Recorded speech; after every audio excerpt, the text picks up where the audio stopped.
How's it going, everybody? Welcome back to the channel. Today, we're gonna be opening up this box right here. What's in the box? And in this box is a set of $1,000 mountain bike brakes. Now, that is an insane amount of money to spend on a set of brakes. And I mean brakes, not a mountain bike, just the brakes. You could easily buy a mountain bike for $1,000, a good one at that. So why would you spend $1,000 just on a set of brakes? Well, today we're gonna talk about that a little bit. We're gonna show you what these brakes are, what you get for your $1,000. We'll weigh them to get the weights. I'll give you my first impressions. Now, I'm not gonna actually install the brakes today on my bike. That's gonna be for a later video. If you're here, it's probably because you at least have heard of these brakes, or maybe you're curious about why someone would spend $1,000 for mountain bike brakes and what you get for those $1,000. Without further ado, let's get into this unboxing and first impressions of the Trickstuff Piccola. While I open up this box here, let me talk a little bit about Trickstuff. So Trickstuff is a German company that specializes in super high-end mountain bike brakes. All of their brakes are made one by one by hand in a factory in Germany. These brakes are notoriously, well, expensive obviously, but they're also notoriously hard to get in the sense that they're almost always sold out. These are made in very low production numbers. They are in a very tight box. They're made in very low production numbers, again, made by hand, and it's not uncommon for people to spend more than $1,000 to buy a set of these brakes just because there's such a long waiting time. Now, typically, you're looking at somewhere between 12 and 18 months for buying a set of these brakes. You can hit buy right now. They won't be at your door for 12 to 18 months. That's how in demand and how sort of backed up they are. They in fact actually opened up a whole new manufacturing facility just to sort of catch up with demand a little bit because there's so much demand for their brakes. Trickstuff makes a couple of different models. The Piccola, the ones I have here, Piccola means small in Italian. These are their cross-country brakes. They also have the Piccola HD, which are the heavy-duty Piccola. So these are more like downcountry-ish brakes, from what I understand. And then they have the Direttissima and the Maxima, which are going to be sort of the Direttissima are going to be sort of like trail brakes, and the Maxima are going to be more like enduro, maybe even downhill brake. And those are even more expensive. For those Direttissima and the Maxima brakes, you're looking well over $1,000 for those brake systems. Famously on a channel I like to watch, Evan's MTB Saga, he bought a set of the Maximas, I believe, and he paid close to $2,000 to buy them used, essentially, because they were sold out everywhere new, and so he had to pay a premium to get them used. I was lucky in that I got these new. Let's get into the brakes. You get this really awesome box here. Now it's plywood, but you know, this is a nice box for a set of brakes. You know, Shimano, SRAM, whatever, you're getting something like this, right? You know, just a cardboard box, which again, the box doesn't really matter. It's just a box, but it does show you they put some care and they want to present this as a premium product because it is. Let's go ahead and open up the box.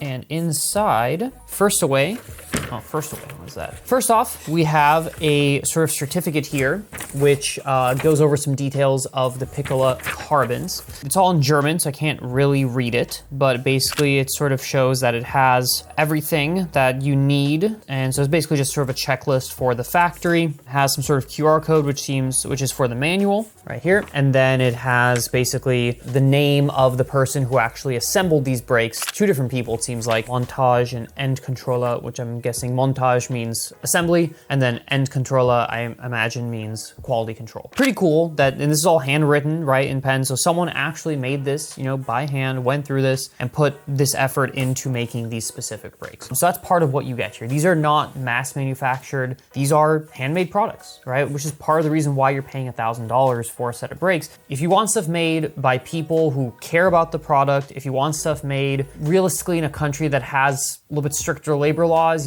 these workers are being compensated at least somewhat fairly for their labor, you're gonna pay a premium. And so I think for me at least, that's worth it to some extent, just because you wanna support places in which workers are treated fairly, and Germany ranks very highly on that list. Not to get into politics or whatever, but point is, I think you do pay a premium for where they're made, but in my opinion, that's worth it. Okay, I'll start off with the small stuff first. You get a cool bottle, okay, Trickstuff branded bottle. It's a Tax branded bottle, actually made in the Netherlands, which I also didn't expect. And it's kind of cool, kind of hard to see here a little bit. It has the Trickstuff logo right here, and it has sort of drawings of brake rotors right here and different components that make up the actual brake themselves. And so that's pretty cool. Nice little goodie, I guess. Obviously this is like a $5 bottle, but hey. Next up, you have this little kind of cardboard sleeve here, which has a lot of stuff in it. So let's see here. So first you have, these are the actual sort of brackets or clamps that attach the levers to the handlebars, as far as I understand. Then you have some brake hardware. So you have some bolts to attach them to attach the calipers to the frame. And also looks like you have a bunch of O-rings. So I imagine these are sort of replacement O-rings or maintenance parts. Another really cool thing about these brakes when I was doing my research is that they are essentially fully rebuildable, and Trickstuff sells essentially every single part you could need to rebuild the brakes. They sell individual levers, they sell all the various O-rings, the pistons, the piston seals. Like you can service these completely yourself, which is really cool because a lot of other brake systems like Shimano, for example, they just don't sell replacement parts. So if your brake breaks, you're kind of SOL most of the time. You can send it back for warranty if it's still under warranty. If it's not, maybe you can get it fixed, but you're probably just buying a new caliper, a new lever or something, right? So with these, again, yes, obviously this is not a value proposition. You're not, $1,000 is ridiculous. The idea is that, you can actually maintain these yourself. And then here, we also have the brake pads. These are the 830 power model, a resin brake pad. So this is sort of the basic one, and you can obviously buy semi-metallic and sintered ones as well too. What's cool about these is that these use the Avid / SRAM kind of standard ones, the same ones that go in kind of SRAM level brakes. And so these are easily found if you just need to get new brake pads and you can't wait to order them from Germany, because again, Trickstuff brake pads are a little bit harder to find. You can actually use SRAM brake pads. It's cool idea to make them sort of not backwards compatible, but you sort of open up the possibility by not locking you into the Trickstuff brake pad, because obviously being a boutique brand, they know that their stuff is harder to find, right? And so that's a cool thing for a company to do, I have to say. Then I have a sticker that says Trickstuff on it. So that's pretty cool. Another Trickstuff sticker, as you can sort of see right here. That's the small stuff. Now let's get into the big stuff here. We can actually take a look at these brakes here. So they come wrapped in these bubble wraps here. So let's take these apart. Oh yeah. Ooh, these are pretty. Yes, sir, these are pretty. These are gorgeous. These are pretty spectacular, I have to say. You can, it's a very sort of industrial look, right? It's not, they're very angular, right? It seems like it's almost been sort of, they probably have been machined out of single blocks of aluminum, but it's a very sort of kind of muscular build, if that's the right term, I'm not sure. But if you can sort of see based on the shape of the caliper here, a lot of kind of sharp lines, it just looks good. These look pretty damn awesome. The pistons are hollow inside, which I've never seen before. Usually they're, there's kind of an indent where kind of the brake touches to a degree, but they're not fully hollow, which is really cool. I'm sure that was done to save weight. But these have just been machined within an inch of their lives, essentially. Even carbon brake lever, it has just been completely machined out to save every single ounce that they could. It's just so cool. They're so pretty. These are really, really beautiful, I have to say. Que bella. Now, obviously, you sort of have to talk yourself into $1,000 brakes a little bit, but I'm not exaggerating. These are gorgeous. These are really beautiful brakes. The shape of the brake lever is really nice. It's well sculpted. I like that sort of curved shape you sort of get with kind of the Shimano levers. Those are kind of really exaggerated. The Shimano levers I find really kind of short and stubby. Whereas kind of the lower end Shimano stuff, the kind of budget brakes that Shimano, they're really good for Shimano. Or for example, the Formula Curas I have, the ones that have the really sort of long lever. I'm not a huge fan of those because, yeah, obviously you can use them for one finger braking, but you have to mount them really far inboard in order to get that well set up for one finger braking. These, it feels like you have a good amount of leverage based on the length, but you still have that nice little indent right here where you can fit your finger, right? And so these are, I think, going to be really comfortable for, kind of one finger braking. And yeah, so these brakes are pretty spectacular. So just for comparison's sake, the Shimano XTR M9100 Race, the ones that I have currently on the Highball, these brakes are gonna go on the Highball on my Weight Weenie project. If you haven't checked out that build series, check it out up above here. You can see the whole build series. Those come in at 202 grams. That was with the hoses, pretty much cut down to size. I guess that was an average of the two. So I kind of added up the front and the rear and divided by half for the caliper because it still had the hoses combined. So it came out to 202 average between the two. So we can average these two out just to get a more accurate measurement in comparison to the XTRs. The Formula Curas, which are much cheaper, those come in at 260.5 grams. You know, that's relatively light. It's only 60 grams more than the XTRs. They're definitely more powerful than the XTRs. From what I've read online, the Piccolas should be sort of as powerful or close to as powerful as the formulas, but with a weight much closer to the XTRs. It's always kind of hard to weigh brakes when you have the hoses attached, but I think this kind of does the job here. Oh, dang. Whoo! 158 grams for the rear brake with the longer hose. Oh, that's light.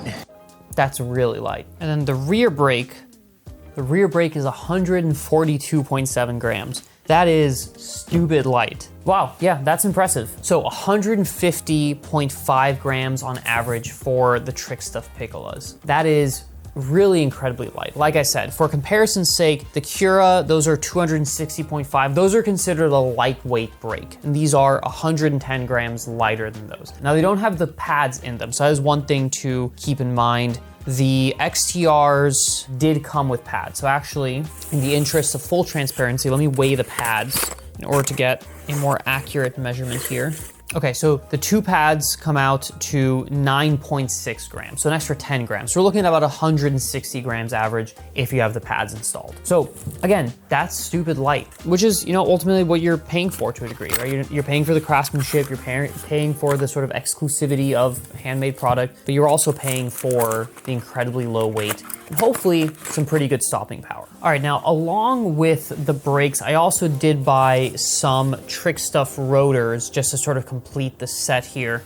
These are the 160s UL or ultralight. They're 6-bolt rotors, which I like, except for, unfortunately, the wheels I bought for my Highball are center locks. I'm gonna have to use adapters, which kind of does screw up my kind of weight weenie thing here a little bit. But just to get an idea of how light these are, and we're looking at 87.4, so that's pretty light. I mean, there are some rotors that are like stupid light, like the Ashimas, for example. Those are really, really light. So these come in a little bit overweight. According to the packaging, they're saying 82 grams for the rotor. These came in at 87, so a little bit above. Point is, these are pretty light, although unfortunately, since I'm gonna have to run these with center lock adapters, I'll lose some of those weight gains, but that's something that can be remedied, and many of you might already have 6-bolt hubs, which would negate that issue. And then one more thing just to mention here about the Trickstuff Piccolas, or all Trickstuff brakes, is that they use something called Binol as their sort of hydraulic fluid. It's essentially like vegetable oil from what I can understand, which is kind of cool. It's fully organic and biodegradable. Supposedly it has much better heat properties. So it will go up to a much higher level, upwards of 400 degrees Fahrenheit, I believe 400, 500 degrees without breaking down, which is, again, if you're cooking your brakes to 500 degrees, you're probably doing something wrong, or you probably shouldn't be using cross-country brakes for what you're doing. But point is, it's supposed to be very heat resistant and heat tolerant, which is what you want in a braking fluid. The downside is that it's hard to find. So they sell a small bottle for like 10 euros, and then this big bottle was 29 euros, so about $35. I can't seem to find anyone in the US who will sell it. So I had to order it from Europe and I had to pay shipping for that. So I bought the big bottle, should last me a long time, but that is sort of a downside. You shouldn't use, mix match brake fluid in your brakes. They're just not gonna operate the way they should. And the final thing I wanna talk about before I end this video, and again, in a later video, I'll install them, I'll do some comparisons between them and some other brakes just to sort of see what you actually get in terms of braking power and braking feel. But I wanna talk for a minute here about price and value, because obviously $1,000 for a set of brakes is pretty insane. So I'm gonna compare these to a few different brakes that kind of fall into that really good cross-country category. So the Formula Cura 2s, which I like a lot. This is, I think, sort of your best bang for your buck brake if you're looking for 2-piston, so simplicity of 2-piston, high power, boutique also, which is kind of cool, right? Not the two big S brands, and decent price. These are $150 each, or $300 for a set, which for a set of good brakes, that's pretty competitive. Kind of about the same as you would pay for like Shimano XT, probably even a little bit less than you'd pay for XTs. Yeah, so MSRP on XT brakes is $170 each, so $340 for the set. So you're actually getting a cheaper brake with the Curas compared to the 2-piston XTs. And Shimano is gonna be a little bit easier to find parts for compared to formula, but having used the Curas too, I will do a full review of them later on. They're really good brakes. And even though they're a little bit heavier than like XTRs, they're much cheaper and they are definitely more powerful. Now, if you want to go a little bit lighter, but you want to stick with the formulas, you can go with the Cura X. This is their sort of lightweight model, lightweight version of the Cura 2s. They're still 2-piston brakes, but they have carbon levers and titanium hardware, so they shave some weight off the total weight there, but they come at a pretty hefty premium. They're $250 each, so $100 extra per brake, bringing it up to $500 for the set, which at that point, you're not really looking in the budget category anymore. So, that's a good $160 more than XTs, $200 more than the regular Curas. I don't know if those are a great value proposition. I think the Formula Cura 2s are probably a much better deal. That being said, they are lighter. So if you want to go lightweight and still really good power, again, these Curas are really powerful. I have SLX 4-piston on my Ripmo. If those are here, the Cura 2s are kind of like here. Now, if you want to go for the XTRs, which I think is the most kind of direct competitor with these Piccolas in terms of like, that's kind of like the obvious choice, right? Lightweight, good brake feel. If you like Shimano brake feels, some people love SRAM better just because it has more modulation, supposedly. Some people really like the Shimano kind of on-off feel. I personally like the on-off feel of Shimano's. But if you're paying MSRP for the XTRs, you're looking at $650 for the set, $325 each. This is if you buy from an American retailer at full price, at full MSRP. $650, yeah, that still is $350 cheaper than the Piccolas, but $650 is still a lot of money to spend on brakes. Right? I'm not necessarily saying if you can spend 600, you can spend 1,000, but if you want something unique and you want something, again, more boutique, even lighter, should be more powerful, wait a month or two, save up a little extra money. If you can find the Piccolas, I mean, that might be worth it. I haven't tried them out yet, but in terms of value, I think it's at least something to think about. And then finally, last kind of comparison here would be the SRAM level Ultimates, which are kind of SRAM's top of the line cross-country brakes. I haven't personally used them. I've used the regular levels, which I didn't particularly like, but those come in at $570 for the set. So about half the price, a little bit more than half the price than the Piccolas. So those are, I think it's maybe a little bit harder to justify the jump up of double the price. Again, good brakes aren't cheap. And it sort of makes the ones that are a good deal sort of pop out a little bit more. So again, the Curas are the Cura 2s. Some of the Hayes brakes, I've heard some really good things about. I haven't personally used them myself, but those are also some brakes that people like a lot. So there are a lot of good options out there, but I mean, the Trickstuff, they're pretty awesome. They're pretty beautiful. And I hope they ride, or brake at least, as well as they look. In a future video, we'll actually install these brakes onto the bike. If you guys want me to do sort of a head-to-head comparison between these and the XTRs, let me know in the comments down below. I can definitely do something like that. I can check out, obviously the weights we looked at already, but we can do kind of braking power, stopping distance, stuff like that, just to sort of see whether or not you're actually getting a better brake for the price. Or if there's a different brake that you think I should compare these to, again, let me know down below. Thank you so much for watching. Hope you enjoyed the video. Thank you for listening to all my my fluff, as people like to call it in the comments. I like to talk a lot. I'm sorry. If you haven't subscribed yet, please consider doing so. I'd really appreciate it. Catch you guys in the next one. See you later.